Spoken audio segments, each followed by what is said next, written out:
je voudrais lancer un appel à mon cadet, le président du Sénégal, et à notre doyen, le président de la Côte d'Ivoire. Il ne faut pas être utilisé par une puissance étrangère pour son agenda personnel. Demain, vous ne serez pas là. Demain, quand vous ne serez pas là, parce que tout humain est appelé à partir, il ne faut pas que ce soit vos traces que l'Afrique va retenir. Il ne le faut pas. Ce n'est pas honorable pour votre peuple. Et d'ailleurs, est-ce que les militaires de ces pays vont venir tuer leurs frères nigériens? Je suis sûr que non. Personne ne veut de cette guerre. Moi, j'étais surpris un peu récemment par une sortie de mon cadet Macky Sall.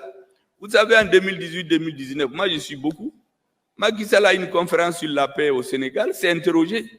Il dit, mais comment au Mali, on est jusqu'à 15 000 hommes armés et le terrorisme continue de s'étendre? Personne n'a pu lui répondre. Vous voyez, cette lucidité est perdue cette année.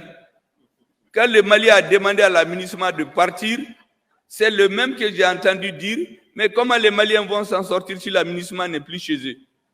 Mais il faut apprendre à être cohérent.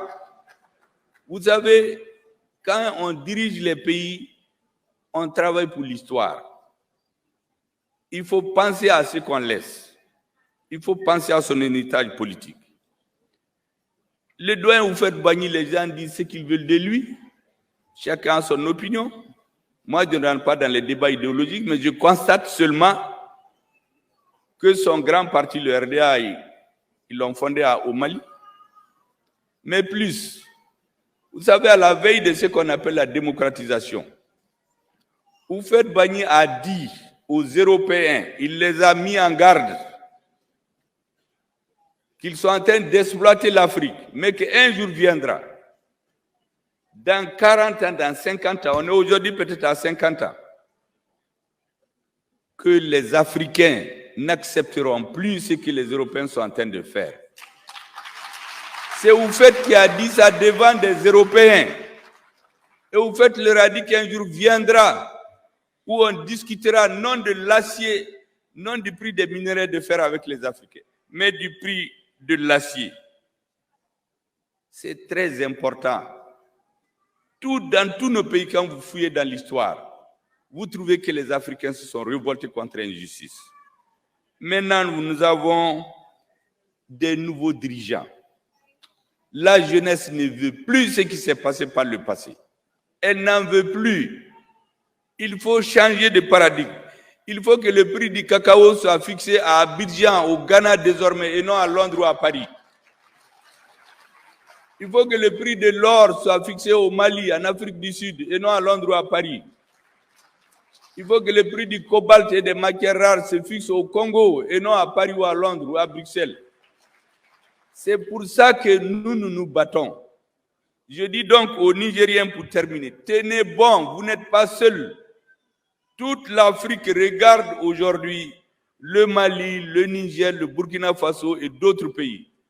Je comprends que pour des questions de sécurité, nos amis européens vont dire à tel ou tel chef d'État, attention, il ne faut pas que ça prospère au Niger, sinon ça serait votre tour. Mais ça, c'est une façon non historique de voir la situation. Un président qui travaille bien, il s'entend avec son armée, il n'y aura pas de problème. Mais un président qui vient dire à son armée de baisser les armes, parce que les terroristes sont plus forts que lui. On appelle les gens pour vous aider, le terrorisme s'étend.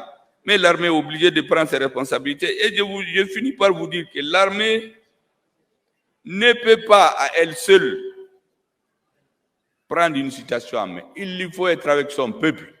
Les Nigériens sont majoritairement aujourd'hui pour le changement. Le prix de l'uranium, pourquoi on ne le fixe pas au Niger? Au lieu de prendre seulement l'uranium au partir. La Guinée, c'est un scandale géologique. Pourquoi on ne fixe pas les prix des matières premières là-bas? On vient seulement prendre dans des bateaux et aller le fixer ailleurs. Nous n'en voulons plus. Donc vous êtes nos ambassadeurs. Dites aux Africains, nous ne sommes contre personne. On n'est pas contre les Français, on n'est pas contre les Américains. Nous avons des amis, nous avons des citoyens maliens qui ont la double nationalité. C'est que nous voulons qu'on nous traite d'égal à égal, qu'on nous respecte et rester conforme aux 3 principes que notre président Assimi Goïta a